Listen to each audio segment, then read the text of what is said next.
Hello bankers, very very good evening to all of you. Welcome back. स्वागत आप सभी का एक बार फिर से। आज के इस सेशन के अंदर हम लोग डी कोड करने वाले हैं unit 6 which is depreciation and it's accounting, right. बहुत ही इंपॉर्टेंट यूनिट है। हर एग्जामिनेशंस के अंदर आपको 2 से 3 मार्क्स के क्वेश्चन पूछे जाते हैं, ठीक है।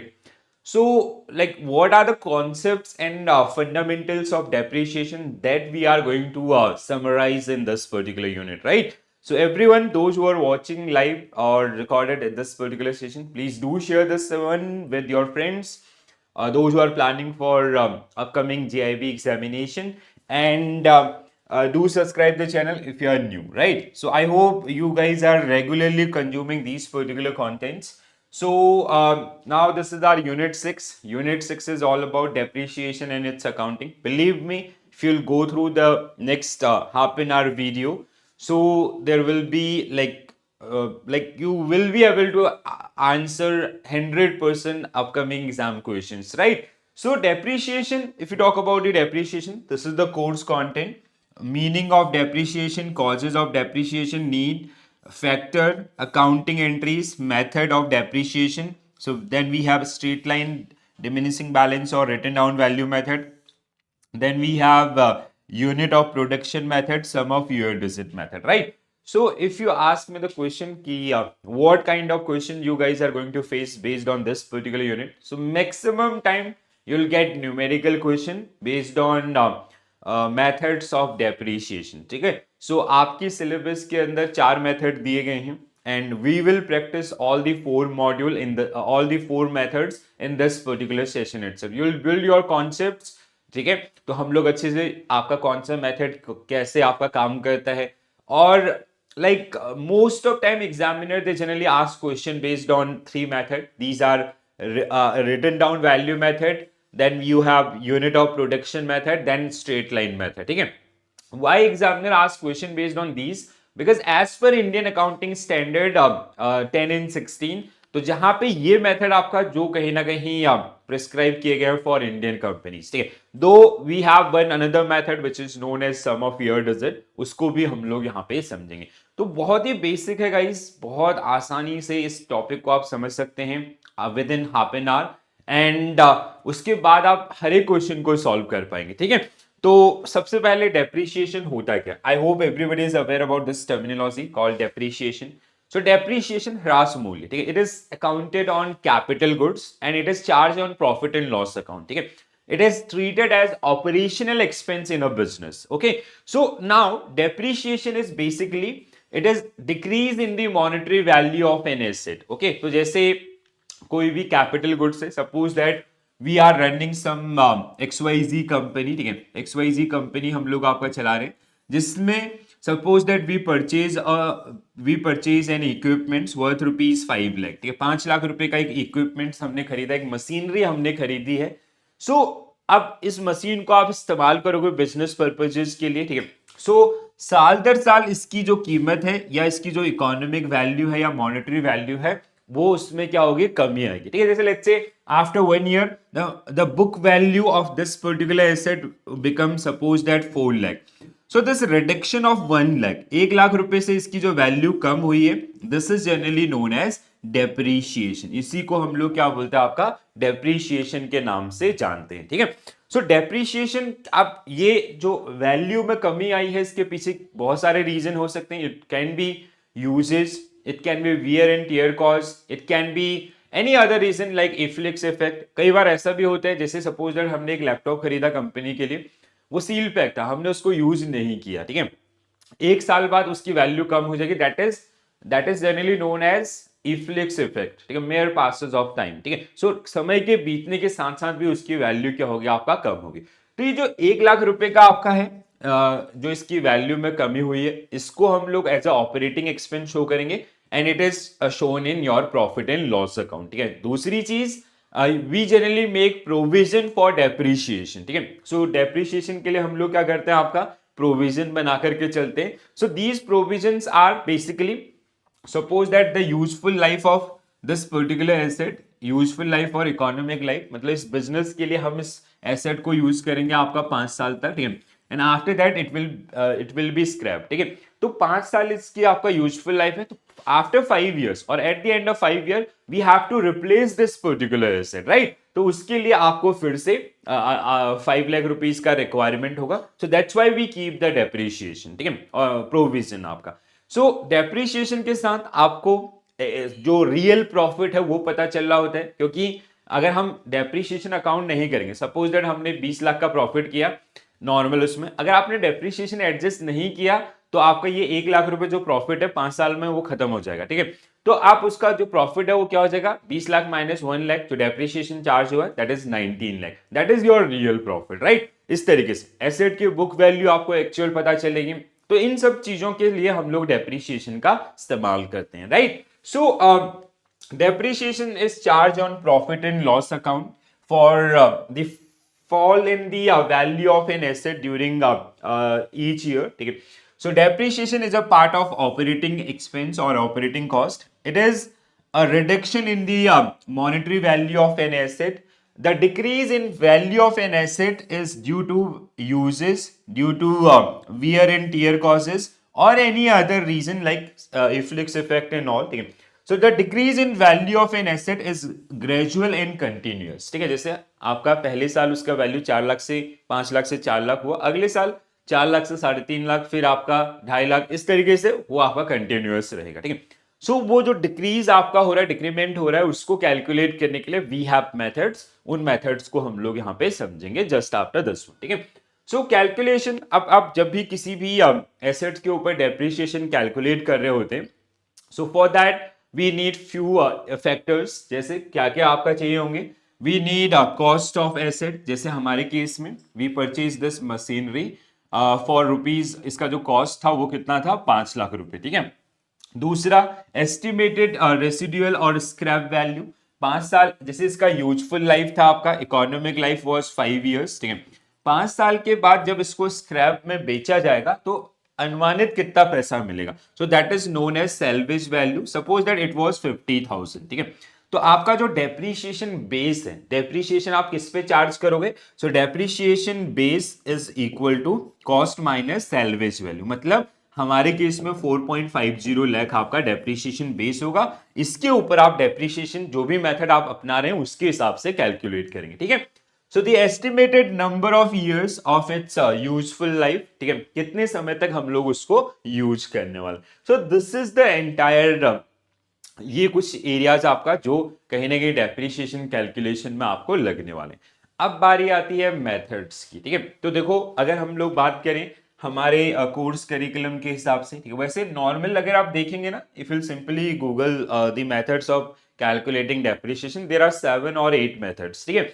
बट हमें सबको पढ़ने की जरूरत नहीं है, we have to focus on our course content. If you pick the Macmillan book, so there are 4 method, 4 method आपके बुक के अंदर दिए गए हैं, यूनिट 6 के अंदर। These are, first one is straight line method, ठीक है, पहला आपका स्ट्रेट लाइन मेथड। दूसरा आपका रिटन डाउन वैल्यू मेथड। तीसरा आपका unit of production method. And fourth one is sum of years digit, ठीक है। अब इन 4 मेथड में से भी मैक्सिमम टाइम आपका क्वेश्चन किनके ऊपर पूछा जाता है, so my answer is these 3 methods, ठीक है। ये मेथड आपके क्यों पूछे जाते हैं, क्योंकि इंडियन अकाउंटिंग स्टैंडर्ड के हिसाब से जो परमिसिबल मेथड्स हैं, दीज आर दीज 3 मेथड, ठीक है। अब इन तीनों में से भी अगर आपको प्रायोरिटी सेट करनी है तो सबसे ज्यादा बार जो क्वेश्चन पूछा गया है वो किसके ऊपर, बेस्ड ऑन दीज 2 मेथड, ठीक है। So these are most important, ठीक है, ये आपका मोस्ट इंपॉर्टेंट है, जिनके ऊपर आपको 100% कोई भी डाउट आपके दिमाग में होना ही नहीं चाहिए, ठीक है। So these are the. अब ये दो ही क्यों, बिकॉज इंडिया के केस में अगर आप देखते हैं और फॉर टैक्सेशन पर्पस सबसे ज्यादा कंपनीज जो यूज करते हैं, they use written down value method. और इनमें से अगर आप बोलेंगे सबसे सटीक डेप्रिसिएशन कौन बताता है, तो मेरा आंसर होगा यूनिट ऑफ प्रोडक्शन मेथड, ठीक है। तो 1 by 1 हम लोग इन सबको आपका स्टडी करेंगे। तो स्टार्ट करेंगे one of the simplest method to calculate और to account depreciation, that is straight line method. जैसे इसके नाम से पता चले स्ट्रेट लाइन, मतलब इसमें जनरली क्या होता है ना कि जो डेप्रिसिएशन चार्ज होगा through out the economic life of that particular asset, that will remain same. मतलब अगर पहले साल का डेप्रिसिएशन 1 लाख है, और 5 साल उसकी आपका एज है, तो 5 दूसरा साल, तीसरा, चौथा, पांचवा, हर साल आपका जो एसेट की वैल्यू रिड्यूस की जाएगी या डेप्रिसिएशन चार्ज किया जाएगा, that is by 5 lakh rupees. ठीक है, तो हम लोग इसका इसका जैसे इसका बेसिक फॉर्मूला होता है क्या, depreciation equal to cost minus salvage value divide by useful life और इकोनॉमिक लाइफ। ठीक है, अब एग्जांपल से समझते हैं। Suppose that we purchase an asset, एक एसेट हमने परचेज किया वर्थ रुपीज 12 लाख। ठीक है, आपका कॉस्ट इज 12 लाख। ठीक है, and salvage value is suppose that 2 lakh. ठीक है, and useful life is suppose that 5 years। अगर आपको स्ट्रेट लाइन मेथड से डेप्रिसिएशन कैलकुलेट करना है, so what will be your depreciation expense? So depreciation will equal to how much? So आपका cost minus salvage value, ठीक है, 10 lakh divide by आपका useful life is 5, so your depreciation will B 2 lakh. ठीक है, तो अगर आपको पूछता है कि calculate depreciation for first year, तो आपका आंसर होगा 2 lakh. Calculate depreciation for fifth year, तो भी आपका आंसर क्या होगा, 2 लाख। तो हर साल आपका जो डेप्रिसिएशन होगा वो क्या होगा, एक सेम अमाउंट से होगा। ठीक है, so this is the straight line method. Straight line method simplest method to calculate your depreciation. ठीक है, जिसमें हम ये लेके चल रहे हैं कि हर साल उस एसेट की वैल्यू सेम अमाउंट से डिक्रीज आपकी हो रही है। ठीक है, so straight line depreciation is very common and simplest method of calculating depreciation expense. In a straight line depreciation, the expense amount is the same every year over the useful life of that particular asset, जैसे आप यहाँ पे देख पा रहे हैं। Understood? Clear है सबको? And how you calculate depreciation? This is the formula. ठीक है? So depreciation equal to cost minus salvage value divide by useful life. Now this is your question. तो आप कैसे सॉल्व करेंगे इसको? ठीक है, जैसे ऐसे ही मैं आपको ये देखो डेप्रिसिएशन है, ऐसे क्वेश्चन मिलेंगे। 90% टाइम आपका क्वेश्चंस क्या होंगे, न्यूमेरिकल होंगे। कई बार वो फीचर पूछ लेता है, अगर आप कॉन्सेप्चुअली साउंड हैं तो आप उन क्वेश्चन का आंसर भी कर पाएंगे।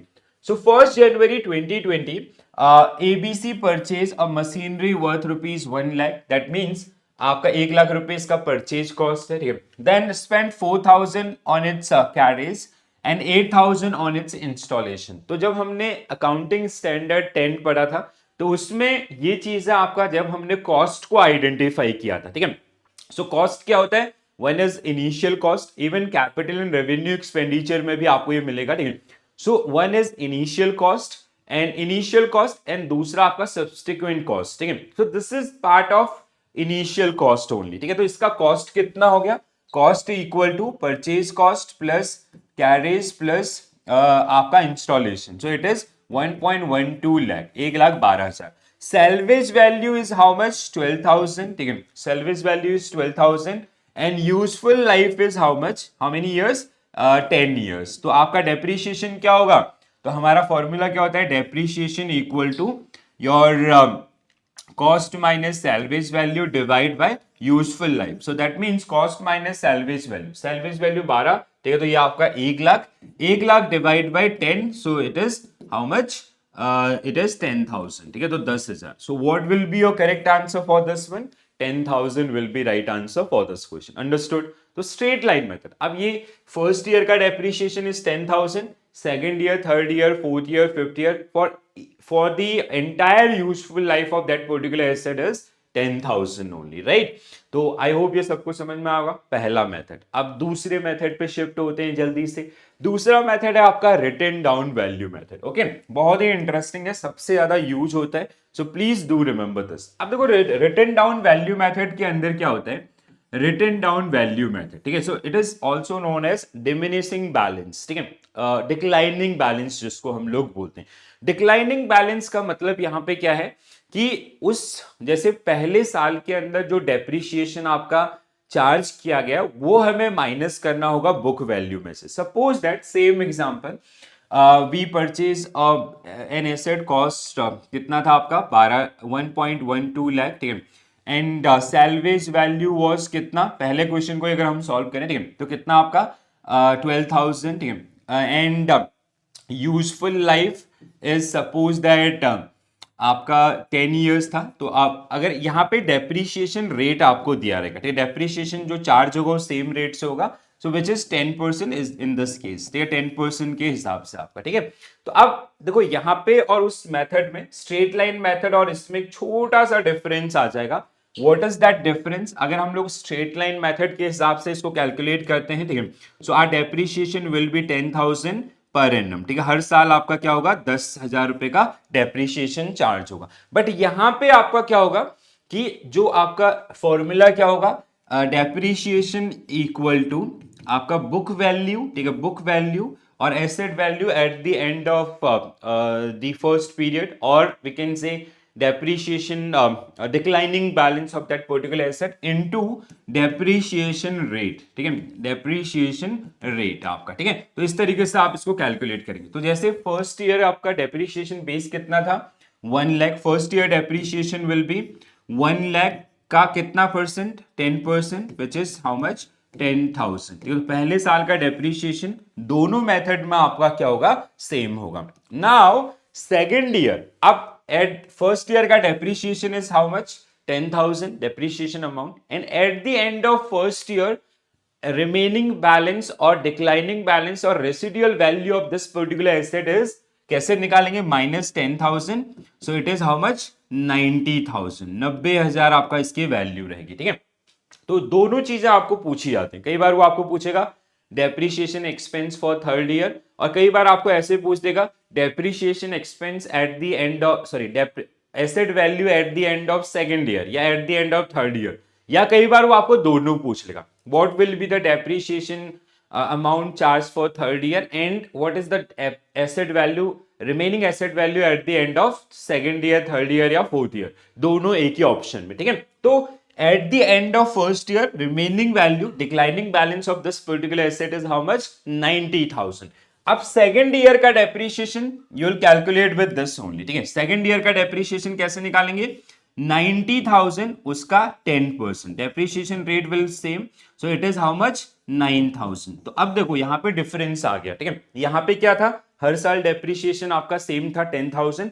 नाउ यहां आप देख सकते हैं कि आपका साल दर साल जो डेप्रिसिएशन अमाउंट है वो क्या हो रहा है, कम होता जा रहा है। इसका मतलब ये है, ये मेथड ये बोलता है कि इनिशियली कोई भी एसेट आपका है तो उसकी प्रोडक्टिविटी ज्यादा होती है, धीरे धीरे वो आपका प्रोडक्टिविटी कम होगी तो उस पर डेप्रिसिएशन भी कम चार्ज होना चाहिए, राइट। तो asset value at the end of second year, दूसरे साल के एंड में एसेट की वैल्यू कितनी रह जाएगी, -9,000, ठीक है, 9,000 माइनस करोगे सो इट इज 81,000, ठीक है। सेकेंड ईयर के एंड में आपका एसेट वैल्यू इज 81,000, ठीक है। अब थर्ड ईयर का depreciation, what will be the depreciation for third year, तीसरे साल का डेप्रिसिएशन आपका क्या होगा, third year depreciation will B 81,000 का 10%, विच इज हाउ मच, 8100, ठीक है। तीसरे साल का डेप्रिसिएशन विल बी दिस। समझ में आया, अंडरस्टूड? अगर आपको ये चीज समझ में आ गई तो दैट मीन्स ये कॉन्सेप्ट आपको क्लियर हो गया, ठीक है। तो आप देखते हैं, so this is a depreciation method in which percentage rate is applied to the residual balance। residual balance का मतलब क्या था, जो डिक्लाइनिंग बैलेंस आपका, जैसे पहले साल 1 लाख, दूसरे साल आपका 10,000 का डेप्रिसिएशन था तो 90,000, तीसरे साल आपका 81,000 ऐसे, ठीक है, rather than the original cost. वहां पे स्ट्रेट लाइन मेथड में क्या होता है, ओरिजिनल कॉस्ट पे। The written down value method, diminishing balance method, assume a constant depreciation rate per year, जैसे 10% का हमने काउंट किया था। So this method is more relevant where the particular asset is expected to give better performance in initial period of uses compared to later one. So thus profit and loss account is higher in initial year.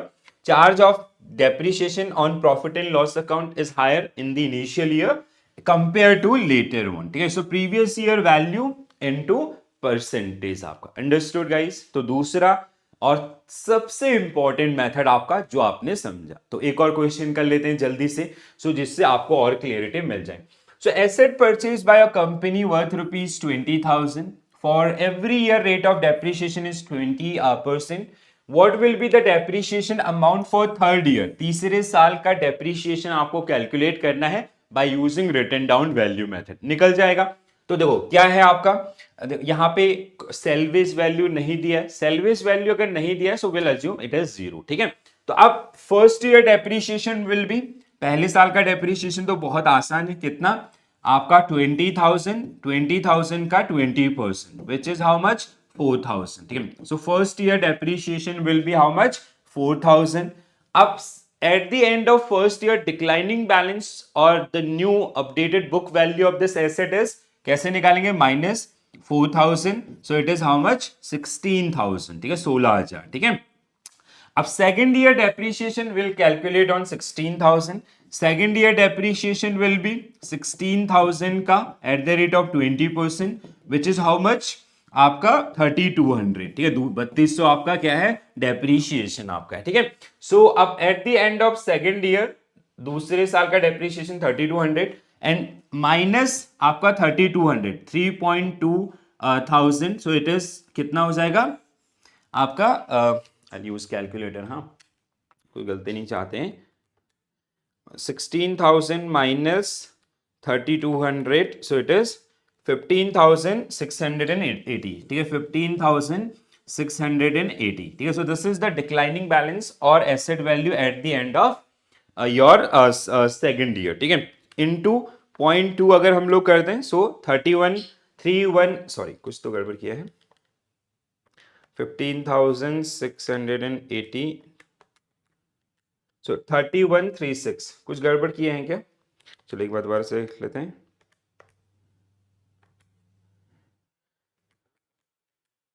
अच्छा okay, ये calculation गलत था, ठीक है, 12,000, ठीक है, 12,800, sorry, ठीक है, सो 12,800, so what will be the declining balance at the end of this, 12,800, ठीक है। so 12,800 into 0.2 अगर हम लोग करते हैं, so third year depreciation will be how much, 12,800 into 20%, so it is how much 2,560। तो तीसरे साल का डेप्रीशिएशन आपको पूछा गया था, तो वो कितना है आपका 2,560 रुपीज, ये तीसरे साल का डेप्रीशिएशन। और अगर तीसरे साल का एसेट वैल्यू पूछेगा तो फिर क्या होगा आपका 12,800 माइनस आपका 2,580, so it is 10,220। Understood guys, clear हुआ सबको, यस और no, please do mark into the comment section, if you have any query please ask, ठीक है। तो ये आपका इस तरीके से ये मेथड जो कि काम कर रहा होता है, ठीक है। तो हमने क्या किया, फर्स्ट ईयर का डेप्रीशिएशन निकाला, 20,000 का 20%, 4,000, and eight the end of first year asset value is आपका 16,000। दूसरे साल अब डिक्लाइनिंग बैलेंस में आपका क्या बोला, previous year value into percentage, ठीक है। तो वैल्यू कितना रह गया 16,000, तो 16,000 into 20%, 3,200, this is the depreciation for second year. And eight the end of second year asset value is, तो आपका 16,000 माइनस 32, 12,800। थर्ड ईयर आपका 12,800 का 20%, तो इट इज 2,560 रुपीज, ठीक है। Eight the end of third year asset value is 10,220। Understood, clear है सबको। तो इस तरीके से, तो ये बहुत ही इंपॉर्टेंट मेथड है जो बहुत बार आपको एग्जामिनेशन में पूछा जाता है, ठीक है। अब बढ़ते हैं तीसरे मेथड की तरफ।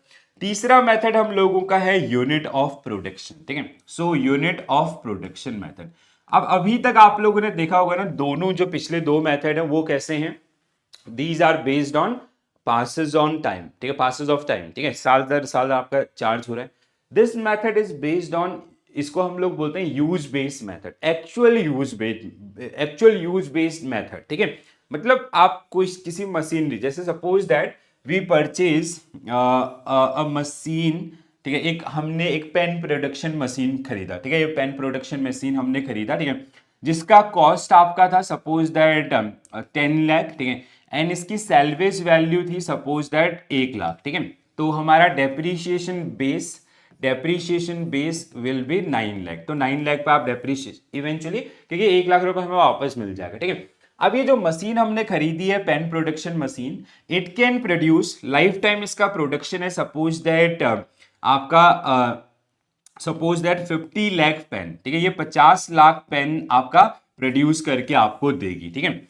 अब ये तो डेटा है, मतलब इसका मतलब क्या है आपका, सिंपल सा मतलब ये है कि we are spending 9 lakh rupees, 9 lakh रुपए हमने खर्च किए हैं, और इस 9 लाख रुपए में हमने एक मशीन खरीदी है जो हमें 50 लाख पेन आपका बना करके देगी। अब यहां से गेम शुरू होता है। जैसे first year suppose that we have produce आपका सपोज दैट 15 लाख पेन, ठीक है। पहले साल हमने जो बनाए वो आपका 15 लाख पेन बनाए। दूसरे साल हमने बनाए सपोज दैट आपका 25 लाख पेन, ठीक है। तीसरे साल हमने आपका बनाए सपोज दैट 10 लाख पेन, ठीक है। अब इन तीनों का डेप्रीशिएशन कैसे काउंट होगा, वो आपका एक्चुअल यूजेस, ठीक है, यूजेस बेसिस पे। तो डेप्रीशिएशन हम लोग कैसे निकालते हैं, actual production divide by estimated production into cost minus salvage value, ठीक है। डेप्रीशिएशन का फॉर्मूला क्या होगा, डेप्रीशिएशन इक्वल टू एक्चुअल, ठीक है, actual production divide by estimated production into cost minus salvage value. अब इसको देखते ही आई होप सबसे आंसर हो जाएगा, ठीक है। So first year depreciation will be आपका एक्चुअल प्रोडक्शन 15 लाख, ठीक है, डिवाइड बाय आपका overall life time production is 50 lakh into cost minus salvage value is how much, 9 lakh, ठीक है। तो कितना हो जाएगा, first year depreciation will be how much, कितना निकलेगा, सो 15 divide by 50, so it is 0.3 into आपका कितना लाख है, 9 लाख, ठीक है। सो 9 लाख, so it is 2,70,000, ठीक है। so first year depreciation will be 2,70,000, this is the depreciation for आपका फर्स्ट ईयर। सेकेंड ईयर का डेप्रीशिएशन, आपका second year depreciation will be आपका 25 lakh divide by 50 lakh into 9 lakh, ठीक है। तो इट इज इक्वल टू कितना होगा, 25 डिवाइड बाय आपका 50, सो 0.5 इंटू आपका 9 लाख, सो इट इज 4,45,000, 4.50 लाख, ठीक है। यहां पे इस तरीके से तीसरे साल का depreciation, third year depreciation is suppose that amount production is 10 lakh, 10 divide by 50 into 9 lakh, so it is 1,80,000, ठीक है। सो थर्ड ईयर डेप्रीशिएशन, हाँ 1,80,000, 1.80 लाख, ठीक है। तो इस तरीके से आप इसको कैलकुलेट करेंगे। अब suppose that fourth year production was अभी तक कितना हो चुका है टोटल आपका 35, अच्छा ओके, टोटल हो चुका अभी ये आपका, ठीक है। सो 15 25 25, ठीक है। तो फोर्थ ईयर आपका रहेगा ही नहीं, ठीक है। अगर हाँ इसमें किसी साल आपका प्रोडक्शन होता सपोज दैट 7 लाख, तो डेप्रीशिएशन कितना होगा कैलकुलेट करके कमेंट्स में बताइए। अंडरस्टूड, क्लियर है आपको। तो यूनिट ऑफ प्रोडक्शन, अब देखो यूनिट ऑफ प्रोडक्शन क्या बोल रहा है यहाँ पे, इट इज, हमने क्या बोला, इट इज यूजेस बेस। जैसे पहले साल में हम लोग आउट ऑफ 50 लाख हम लोग 15 लाख आपका प्रोड्यूस किए हैं, तो डेप्रीशिएशन इतना चार्ज होगा, ठीक है। दूसरे साल हमने आउट ऑफ 50 लाख कितना प्रोड्यूस किया, 25 लाख किया है, तो डेप्रीशिएशन आपका ज्यादा होगा, ठीक है। तो यहाँ पे कम प्रोड्यूस किया तो कम आपका, ज्यादा प्रोड्यूस करे तो ज्यादा। तीसरा आपने इसका यूज आपका यहाँ पे सबसे कम किया है, तो सबसे कम डेप्रीशिएशन भी क्या होगा, यहीं पे चार्ज होगा। So that's why it is generally known as use based method. Understood, so this is called unit of production. Understood? So now we'll go through the theoretical aspect. So this method is use based method. The depreciation amount is to be based on passes of time, but actual uses not based on passes of time, जैसे आपका straight line और आपका unit जो हम लोगों का दूसरा method था written down value method, but it is based on actual uses. ध्यान रखें, ये बहुत बार पूछता है थ्योरी में भी। This method is useful life is measure in term of production output or number of unit which an asset is capable of producing during the economic life or during the useful life of that particular asset, right? So the unit of production depreciation method depreciate asset based on the total number of hours use or total this and हम लोगों का calculation number of unit produce, ठीक है। So number of unit produced divide by lifetime number of units into cost minus salvage value, ठीक है। तो एक question आपको दिया गया, इसको भी जल्दी से सॉल्व कर लेते हैं। Company ABC limited purchase a printer which can produce 20 lakh print, ठीक है। ये 20 लाख प्रिंट आपका दे सकती है। Purchase cost was how much, 1,10,000 and salvage value is how much, 10,000। तो डेप्रीशिएशन बेस इज 10,000, ठीक है। During first year they produce 2 lakh print, ठीक है। तो आपका डेप्रीशिएशन कैलकुलेट करके बताओ। तो फर्स्ट ईयर इन्होंने डेप्री आपका कितना 2 लाख, तो आप कैसे निकालेंगे, ठीक है। सो आपका 2 लाख डिवाइड बाय 20 लाख, ठीक है, into cost minus salvage value is 1 lakh आपका, ठीक है, तो कितना हो जाएगा 0.1, सो इनटू, सो इट इज 10,000, ठीक है, 10,000 आपका आंसर हो जाएगा इस क्वेश्चन के लिए, ठीक है। इतना आसान है दोस्तों, ठीक है। तो ये आपका सेकंड मेथड। अब सपोज दैट एक क्वेश्चन मैं आपको देता हूं, ठीक है, सब ये आपका सपोज दैट फर्स्ट ईयर का था, ठीक है, फर्स्ट ईयर का डेप्रीशिएशन आपको कैलकुलेट करने के लिए बोला था। सपोज दैट सेकंड ईयर आपका दिस मशीन, और जो आपका एक्चुअल प्रोडक्शन था, एक्चुअल प्रोडक्शन वाज टोटल कितना है 20 lakh. Suppose that second year actual production was 7 lakh, ठीक है। तो डेप्रीशिएशन क्या होगा ये आपको कैलकुलेट करके कमेंट्स में बताना है पहला। थर्ड ईयर आपका जो प्रोडक्शन था that was suppose that actual production third year was suppose that 12 lakh, ठीक है। तो इसका डेप्रीशिएशन आपका क्या होगा ये भी आपको कमेंट्स में लिख के बताना है, ठीक है। अगर आप बताओगे, पार्टिसिपेट करोगे, तो मुझे थोड़ा कॉन्फिडेंस मिलेगा, हाँ आपको बात अच्छे से समझ में आ गई है। अंडरस्टूड। चलो अब हम लोग बढ़ते हैं अपने फाइनल मेथड की तरफ, that is known as that is called sum of years digit, ठीक है। सुडोको गेम वाला आपका ये, ठीक है। तो जहां पे आपको सिर्फ और सिर्फ सम ऑफ ईयर डिजिट कैलकुलेट करना है, वो आपने कैलकुलेट कर लिया तो उससे आप डेप्रीशिएशन रेट डिसाइड करेंगे, remaining life divide by sum of year digit into cost minus salvage value. अब देखो यहाँ पे क्या होता है ना, अगर हम लोग बात करें सम ऑफ ईयर्स डिजिट की, ठीक है, तो ये मेथड आपका कैसे काम करता है, जहां पे आपका कि आपको पहले रेट ऑफ डेप्रिसिएशन, जैसे suppose that we purchase an asset, एक एसेट हमने परचेज किया, ठीक है, जिसकी यूजफुल लाइफ आपका है सपोज दैट 8 ईयर्स, 8 साल इसकी क्या है यूजफुल लाइफ है, ठीक है। इसका कॉस्ट है आपका suppose that 20 lakhs, and suppose that salvage value is 5 lakh, ठीक है। ये आपके पास डेटा है।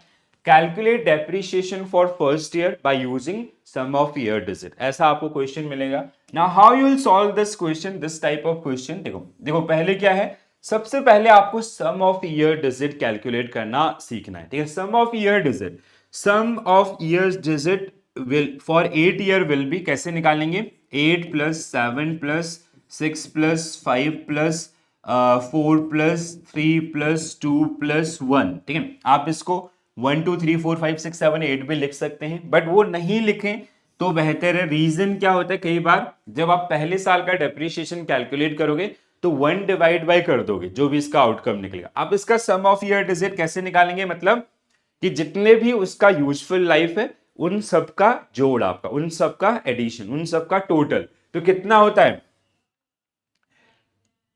हाँ कितना होता है 36, ठीक है। तो sum of year digit is how much 36 years, ठीक है। आपका 36 है, 30 में हमें नहीं था 36 ईयर्स।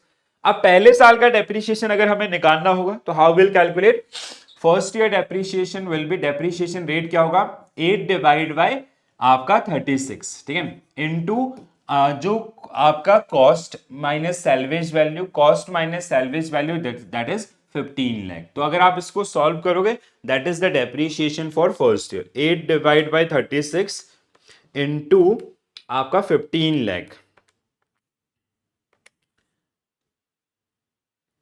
सो इट इज 3,33,333, ठीक है, 3,33,333.33 आएगा, तो 3,33,333, दैट इज 30, ठीक है, 3,33,000 दिस, तो ये आपका जो इसका फर्स्ट ईयर का डेप्रिसिएशन होगा। सेकेंड ईयर का डेप्रिसिएशन कितना होगा, सेकेंड ईयर का डेप्रिसिएशन आप लोग मुझे कैलकुलेट करके बताएंगे। सो सेकेंड ईयर का डेप्रिसिएशन कैसे निकलेगा आपका, second year depreciation will B 7 divide by आपका, देखो क्या होता है रिमेनिंग लाइफ, रिमेनिंग लाइफ कितने बची है 7 साल, divide by sum of year digit कितना है 36 इनटू आपका 15 लाख, ठीक है। थर्ड ईयर का डेप्रिसिएशन कैसे निकलेगा आपका 6, ठीक है, remaining life 6 divide by sum of year digit into 15 lakh. तो इस तरीके से आपके जो आउटकम्स निकलेंगे that is your depreciation by using sum of year digit. बहुत रियरली क्वेश्चन पूछता है, बट आपके कोर्स कंटेंट का पार्ट है तो इग्नोर ना कीजिए, ठीक है। बहुत बेसिक है, समझ में आ गया होगा आई होप, ठीक है। So the sum of year digit method is one of the accelerated depreciation method. अगर हम लोग A higher expense is incurred in the early years and a lower expense in the later on. ठीक है, जैसे हमने आपका initial to method में किया था. So remaining life divide by sum of year digit into cost minus salvage value, right? So in the sum of year digit depreciation method, the remaining life, ये पूरा फॉर्मूला ही आपका लिखा गया है. ठीक है, निकल जाएगा, सबसे बन जाएगा. एक क्वेश्चन है, इसको सॉल्व कर लेते हैं, कंफर्मेशन मिल जाएगी. सो डेटा आपको ये दिया गया है. ठीक है, सो सम ऑफ ईयर डिजिट से आपको डेप्रिसिएशन कैलकुलेट करना है. अब यहाँ पे एस्टिमेटेड लाइफ कितना है, 5 साल. तो इसका सम ऑफ ईयर डिजिट क्या होगा, सम ऑफ ईयर डिजिट कितना होगा, 5 + 4 + 3 + 2 + 1 which is equal to how much, 15 years. ठीक है, तो इसका sum of year digit is how much, 15 years. अब डेप्रिसिएशन कैलकुलेट करना है फॉर द फर्स्ट ईयर. पहले साल का डेप्रिसिएशन हमें कैलकुलेट करना है. तो कैसे निकालेंगे, first year depreciation will be, आपका remaining life is how much, how many years, आपका 5 years divide by sum of year digit कितना, 15. ठीक है, into cost minus salvage value. Cost is 1 lakh, salvage value is 20,000, so 80,000. तो अगर आप इस equation को सॉल्व करते हैं तो कितना आता है, 5 डिवाइड बाय 15.33 होगा. ठीक है, yes, into cost minus salvage value is 80,000, so it is 2266 3 × 6. ठीक है, 26,000 ये आपका, या इसको अगर राउंड ऑफ कर दो तो आप 7 कर दो. ठीक है, तो this is the depreciation. That means option 2 will be right answer for this one. समझ में आया सबको, क्लियर है? ठीक है, अगर कोई डाउट है तो आप अपने डाउट लिख सकते हैं. ठीक है, अब आप मुझे कमेंट में बताएंगे what will be the depreciation expense for second year और एंड आपका थर्ड ईयर. ठीक है, दूसरे और तीसरे साल का डेप्रिसिएशन जो आपको एज ए होमवर्क मुझे कमेंट्स में लिख के बताना है, तभी मुझे समझ में आएगा हाँ कि दोस्तों आपको समझ में आ गया. ठीक है, so this is all about your depreciation. Believe me guys, अगर आपने इसको समझ लिया, अच्छे से पढ़ लिया, जो चीजें मैंने आपको डिलीवर की हैं, अगर वो आपको समझ में आ गई हैं, आने वाले एग्जामिनेशन में 2 मार्क्स आपसे कोई नहीं छीन सकता. ठीक है, तो जो कॉन्सेप्ट है वो भी हमने सीखा, उसके ऊपर जो नंबर्स हैं वो भी हमने कैलकुलेशन आपका सीखा. तो कैसा लगा सेशन, कमेंट्स में आपका जरूर बताएं. अगर पसंद आया है तो अपने साथी बैंकर्स के साथ थोड़ा शेयर जरूर कीजिएगा, सो दे कैन, उनको भी इन सेशन से आपका बेनिफिट मिले. तो इस तरीके से हम लोग आपका module A, then module B, C, D, ये सब आपका करेंगे, सब्जेक्ट वाइज आपका जाएंगे. तो बहुत सारी चीजें, अभी थोड़ा सा CAIB का एग्जामिनेशन चल रहा है तो इसलिए उतना ज्यादा एग्रेसिव नहीं है. जैसे CIB का एग्जाम ओवर हो जाएगा तो हम लोग आपके लिए फिर अक्टूबर को टारगेट करते हुए will have number of session, don't worry. ठीक है, तो आप बिल्कुल बने रहिए, रेगुलर बेसिस पे कंटेंट को कंज्यूम कीजिए. ठीक है, तो आपको मतलब कुछ करने की जरूरत नहीं. अगर आप इतना पढ़ रहे हैं, बिलीव मी गाइस, आप आने वाले एग्जामिनेशन में खाली पास नहीं होंगे, बहुत अच्छे मार्क्स के साथ आप पास होंगे. और ये कॉन्सेप्ट आपको CAIB के अंदर हेल्प करेंगे. ठीक है, तो और थोड़ा सा चैनल को अपने साथी बैंकर्स के साथ शेयर कर दीजिए. और इसके अलावा आपके जो सजेशन है, फीडबैक है, वो जरूर लिखें कमेंट्स के अंदर. ठीक है, तो आज के लिए इतना ही करते हैं दोस्तों. I see you tomorrow with a new topic which is unit 7. ठीक है, हर दिन हम लोग एक एक यूनिट को आपका लेके चल रहे हैं. आप इसी स्पीड में चलते रहिए, बहुत मदद मिलेगी. ठीक है, so this is it from my side. Thank you for watching this session. Bye bye, take care all, have a nice day. Thank you.